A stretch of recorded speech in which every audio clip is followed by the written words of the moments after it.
చంద్రబాబు గారు నిన్న ముస్లిం నాయకుడు షుబ్లీ, ఇక్కడ ముస్లిం నాయకులైనా క్రైస్తవ నాయకులైనా పార్టీల వారిగా ఎప్పుడో విడిపోయారు.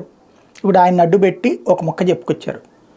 చంద్రబాబు గారు ఉపన్యాసాలనంట వైఎస్ఆర్ కాంగ్రెస్ పార్టీ ఆర్టిఫిషియల్ ఇంటెలిజెన్స్లో మార్ఫింగ్లు చేసి వేస్తుందట.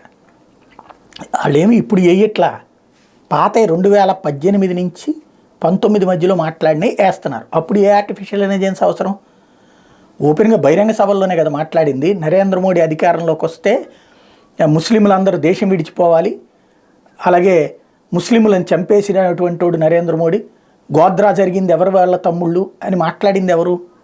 అట్లాగే ఫరూక్ అబ్దుల్లాని పట్టుకొచ్చి మాట్లాడించింది ఎవరు? ఇవన్నీ వీళ్ళు ఇప్పుడు ప్లే చేస్తున్నారు.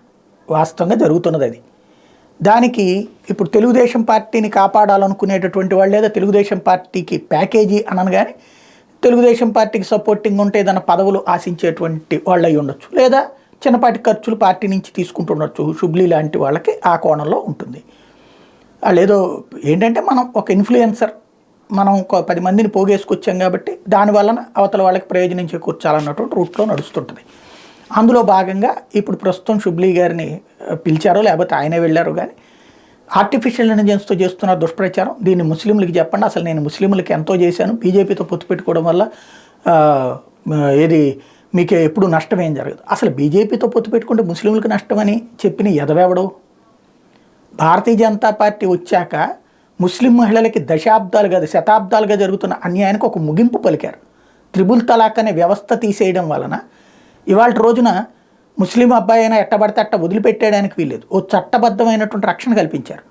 అది ఎందుకు చెప్పుకోలేం మనం? అట్లాగే ఏ ముస్లింకి ఈ దేశంలో అన్యాయం జరగట్లా, మోసం చేసేటటువంటి ఇట్లాంటి షుబ్లీ లాంటి వాళ్ళ వలన ఏమన్నా దుష్ప్రచారాల వలన తప్పించి ఒరిజినల్గా అయితే కనుక ముస్లింలకి ఏ అన్యాయమూ జరగట్లేదు. ఇంకొకటి, ఈ చిచ్చు పెట్టే వాళ్ళ వల్లనే వస్తుంటుంది. ఇట్లాంటి చిచ్చుల బారిన పడబాకండి, మనమంతా ఒకటి, హిందువులు వేరు ముస్లింలు వేరు కాదు, ప్రత్యేకించి ముస్లింల కోసం హక్కులు అనేటువంటిదే బీజేపీ వ్యతిరేకిస్తుంది తప్పించి భారతీయ జనతా పార్టీ ముస్లింలను ఏం వ్యతిరేకించలేదు. వాళ్ళకి ముస్లిం విభాగం కూడా ఉంది. ఆ మొక్క చెప్పుకోవచ్చు కదా. షేక్ బాజీ ఎవరు? వాళ్ళ అధికార ప్రతినిధి ముస్లిమే కదా.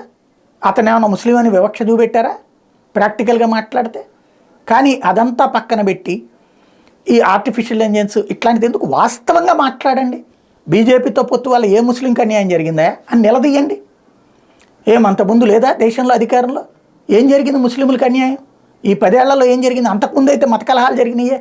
బీజేపీ వచ్చాక మత కలహాలు కంట్రోల్ అయినాయి. ఎక్కడికక్కడ ఎవడన్నా చేయడానికి ప్రయత్నించిన తొక్కిన ఆరదీసి దారిలో పెట్టారే. అలాంటివి చెప్పుకోవచ్చు కదా.